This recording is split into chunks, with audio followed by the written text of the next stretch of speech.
કવાંટના પાનવડ ગામે વર્ષો જૂનો પુલ ધરાશાયી, મોટી દુર્ઘટના ટળી। કવાંટ તાલુકાના પાનવડ ગામ પાસે આવેલો વર્ષો જૂનો નાનો પુલ આજે અચાનક તૂટી પડ્યો હતો। પુલની એક સાઈડનો મોટો ભાગ ધરાશાયી થવાથી ગ્રામજનોને વાહન ચાલકોમાં હડકંપ મચી ગયો હતો। સદભાગ્યે પુલ ધરાશાયી થતા વખતે કોઈ જાનહાનિ થઈ નથી। વાહન વ્યવહાર હાલ માટે બંધ કરી દેવામાં આવ્યો છે। ગ્રામજનોએ વર્ષો જૂના પુલના મરામત અંગે અનેકવાર રજૂઆત કરી હતી, છતાં કામ ન થતા આજે આ સ્થિતિ સર્જાઈ છે। તંત્ર દ્વારા તાત્કાલિક સ્થળ પર પહોંચી તપાસ હાથ ધરાઈ છે।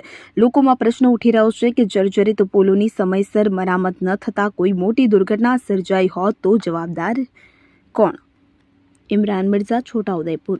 રોજ પાંડવડ ગામે ધામણી નદી ઉપર વર્ષો જૂનો પુલ આવેલો હતો અને આજે સવારમાં 5 વાગે અવર જવર કરતા લોકોને ખબર પડી એટલે જાણ પડી અને વાહનો અમે બંધ કરાવી દીધા છે અને આ પુલ વહેલી તકે બને એવી સરકાર જોડે માંગ કરીશું।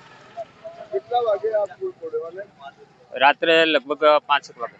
અને કેટલા ગામ લોકોને તકલીફ પડશે? આ પુલ લગભગ 35 થી 40 ગામોનો અવર જવર થાય છે।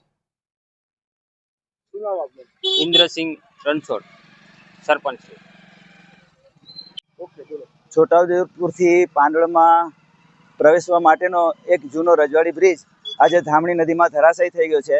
આ બ્રિજ નીચે પથ્થર અને સિમેન્ટનું બાંધકામ હતું અને ઉપર ઈંટો અને સિમેન્ટનું સ્ટ્રક્ચર બનાવીને ઊંચો કરવામાં આવ્યો હતો। તે આજે ભારે પાણી આવવાને કારણે ધામણી નદીમાં ધરાશાયી થઈ ગયો છે। આ પુલ તૂટવાના કારણે ખાસ કરીને વિદ્યાર્થીઓને ગામમાંથી 1.5 કિલોમીટર જેવું બહાર જવું પડશે બસ માટે અને આજુબાજુના 20 થી 30 ગ્રામોને એની અસર થશે। ઇમરજન્સી સેવાઓમાં 2 કિલોમીટરનો ફેરો પડશે। તો અમારી માંગ છે કે વહેલી તકે આ પુલનું નવું નિર્માણ થાય એવી લોક માંગ છે। હેમંત જોશી, પાંડવડ।